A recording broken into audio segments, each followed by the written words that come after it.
as the doctor indicated, only bone marrow transplant can save his life.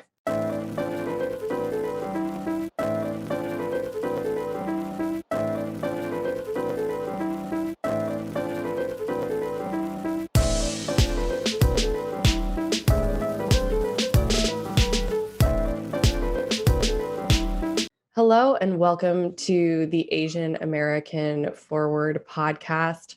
We're both back in the same time zone again, this time on the West Coast. Don, nice to talk to you. Good morning. I thought I was scheduling you for like 11 a.m. your time. Okay, I'm glad we both in the time zone, but maybe next week I'm go back to the New York again. So we probably going to schedule a different time zone, but it's always happy we're in the same time zone, so we can talk and much easier. Yeah, glad I could catch you. So we are kind of doing a little bit of a different topic for ourselves today.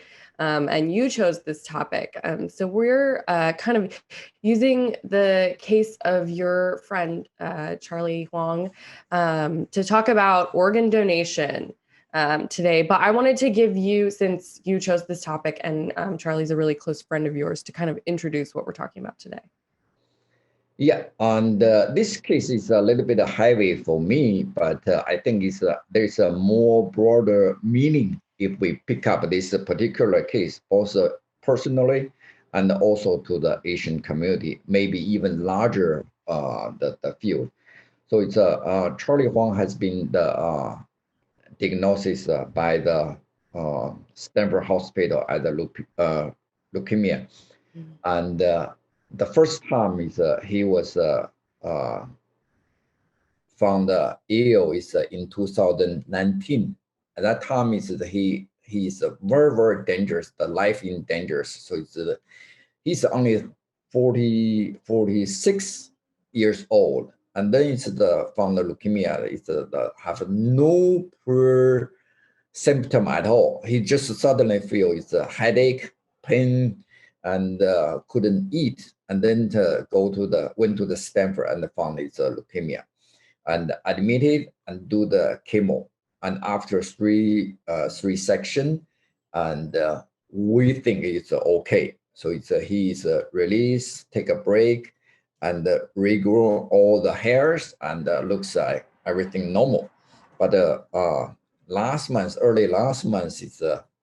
he feels some kind of a tiredness, and do the testing, we found the leukemia coming back. So this time it's a pretty challenging. Most time, if you have leukemia, you cure it, and then it's the recovery. Generally, it's not coming back. But the Charlie Huang's case is a little bit challenging. So we are pretty heavy. And I think at this moment, we try to looking for bone marrow to matching Charlie's. And as the doctor indicated, that only bone marrow transplant can save his life. Mm-hmm. So he's now currently in the Stanford doing the chemo, and then after chemo, he's going to the blood transplant, and then it's going to take a little bit break and start to do the bone marrow matching. But overall, around the country, around the world, it's just so hard to find even single one can match his type. So that's the topic at the starting point. I want you and I to talk about it as a subject. So this is kind of getting off topic maybe a little bit, but what is his type? Oh, okay. There's the very, very specific. We always HV-1 or -2. I have no clue how to describe a type, but his type is based on the Stanford doctor say this is the type of leukemia is very, very rare. Oh, I see. Not common, yeah. So okay. Maybe I misunderstood. So yeah. I will jump in here with my own personal kind of experience with leukemia and bone marrow donation, which is that when I'm trying to remember how old now. I think I was 10 or 11 years old. there was a student in my elementary school class who had leukemia. Very similar case to Charlie. He like had it, was in remission, and they looked for bone marrow donations. I think they ended up getting one of his family members, like one of his siblings, to donate. But he then went into remission, came back to school, and then the cancer came back a couple years later, and he died when we were in 5th or 6th grade. Wow. Yeah, and so leukemia is definitely really serious. And I think one of the other issues is that the I don't know what the testing process is like for bone marrow matching, but the donation process is very invasive. Oh, really? You don't you don't even know? No. So I think it's just use a swab to use. Oh, yeah. So, okay. If you're simple, getting tested to see if your bone marrow matches, it's just a swab. Yeah. But if you're donating your bone marrow to someone else, it's like an inpatient surgery. Yeah. Because they have to take like the interior of your bone, your marrow. Yeah. Out.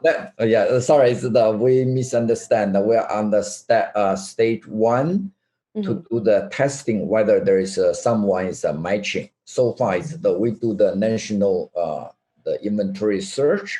In this country, we didn't find even a single one matching except his younger brother. But the younger brother have a trouble of the a little bit of trouble on the physical testing, and then we're looking for the mainland China. Mainland China have a one person match Charlie's, but it's at the pandemic, all the transportation and all the testing and all the medical system is a little bit different. So we're working with the Chinese government, the Chinese hospital, and also bone marrow, the warehouse there, and try to working with them and expedite the process. The second part is, like you said, any donor, if we identify some donors there, and we need a lot of legal paperwork to work with them, but also a lot of physical testing and like a blood or antibody, those kind of testing is going to start it. At this moment, for Charlie's case, it's a pretty time urgency because it's after he do the chemo, we need immediately to have a bone marrow transfer. Yeah. And have you been tested? I try to submit my testing there already, just wait. Yeah, but you're waiting to hear back. Yeah, the problem is they said my age is too old. Oh, interesting. 45. There's only 45 or younger people, the bone marrow can do it. So I don't know what's the final result for myself. I see. Yeah, so this is a politics podcast, though. So I want to see if we can get a political angle even on this. And I know that you and Charlie have looked into sort of ways that we can encourage more donation. So why is it so hard to find donors, and how do you think we can help kind of incentivize people to sign up for these things? Yeah, in terms of the politics, actually, it's any politics actually is the human heart or mind that you touch it, and then you can feel something is among the society. There's something is we can do or it's we should do. It's the same thing like a bone marrow testing drive. At this moment, I just try to help my personal friend Charlie Huang, right?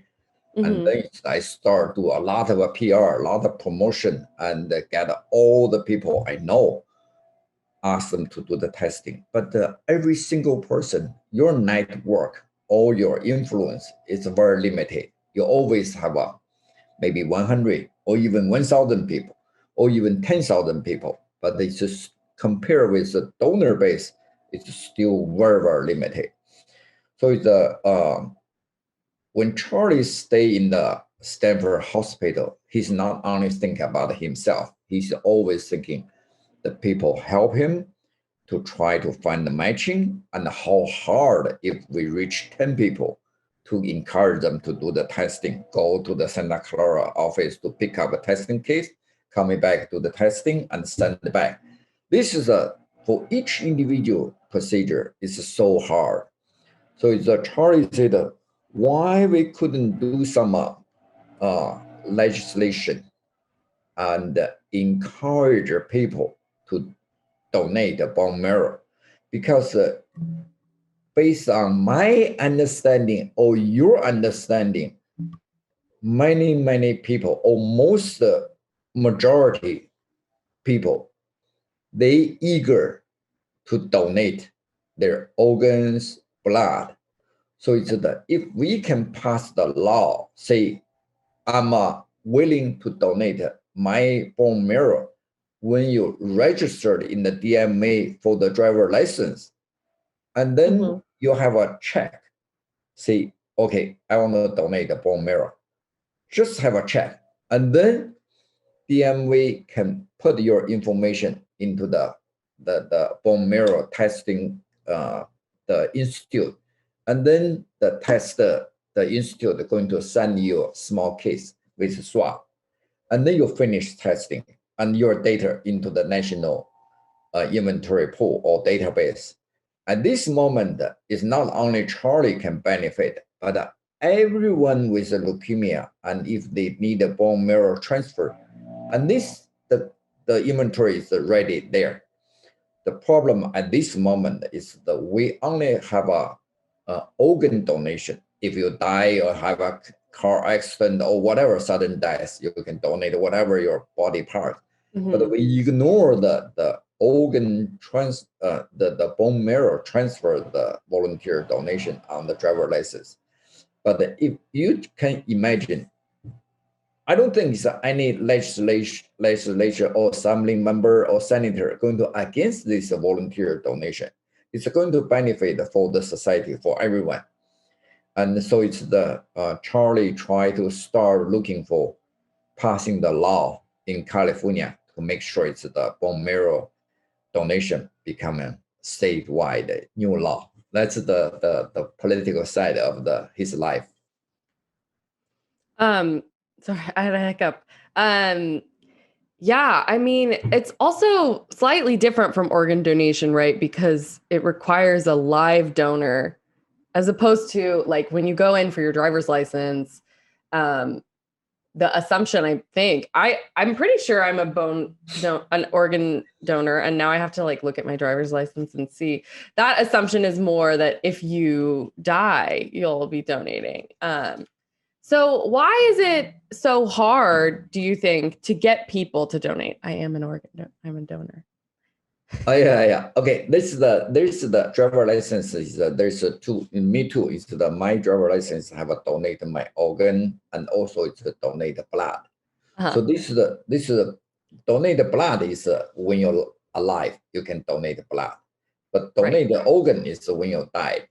But when you have a one checkpoint, when you apply for the driver license or renew driver license, they have a checkbox. So you can say, I want to donate the bone marrow. And then it's that's becoming similar like a donate blood. So it's immediately people going to send you a test case. You just becoming one of a candidate for the donors in life. That's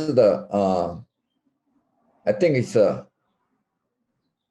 beginning of a California new law. I think this one is someone either from Asian caucus or it's from some friend of Charlie's going to pick up this law to get it passed in California. The good news is in Texas just passed this law, almost unanimous passed, both Senate and Assembly. No one against it. That means that there are some law or it's other state law is we can copy or imitate to apply to the California. And then it's especially for the Asian. I don't know if the leukemia is have some racial difference or it's the universal. I do have a very good friend. It's at a very young age. It's in the I think it's in the high school. Right before graduation, she got the leukemia. Mm-hmm. But she recovered very good, and now she's as strong as I am. So it's very, very strong and do a lot of sports and never happened the trouble again. But at that time, we are pretty sad. Same thing is for the other people. If they have leukemia, they need the bone marrow transfer. If we have build a database, build a inventory, easy to find the matching. That's the whole purpose of political meaning, or even personal life's meaning. We don't know it's I'm going to die tomorrow, but I always seek some meaning of my life. So if I can use my life or use some instant happened to my life to turn into the benefit others, that's good things. Mm-hmm. And I think that is a beautiful place to end. You're always giving me the nice little your life philosophy summary to end on. But I do want to give you, I will walk it back a little bit and say, I want to give you one more chance to just say anything to our audience about Charlie or bone donation that you really think that they should know before I wrap us up. Yeah, so far we have a Chinese newspaper, Chinese TV station, and all the charitable organization to start to working, try to mobilize to donation to do the testing for Charlie. And I also encourage everyone, if you think you can help Charlie, just go to the testing, and then there's a procedure, or it's just contact with me, and my phone number 408-202-1080. Just call me or text me anytime. I think it's if there have anyone can we find the matching to save Charlie's life, I'm eager to do whatever I can do. But for Katie, we have to do the podcast. I never want to put some political philosopher or those kind of high level. I'm a doer, and also I just want to do something in our life to change something. And I don't want to be the mentor or teacher to tell the people what we should do. Everyone have a different philosophy in their life, but enjoy your life. That's it, and do whatever you think you meaningful worth to others. That's it. Well, that's a great place to end. Don, thanks as usual. Thank you. My name is Katie Simpson. Our podcast is sponsored by Asian American Forward. You can visit our website at asianamericanforward.com. If you enjoyed the show this week or have a topic that you'd like to hear us discuss on a future episode, send us your comments at info@asianamericanforward.com. We would love to hear from you. You can also find us on Facebook and hear more conversations between Don and I at our YouTube channel. If you're a fan of the show, leave us a review in the Apple Podcast Store or tell someone about us. It really does make a difference and help people find the show. Thanks for listening, and we will talk to you again next week. Thank you. Bye.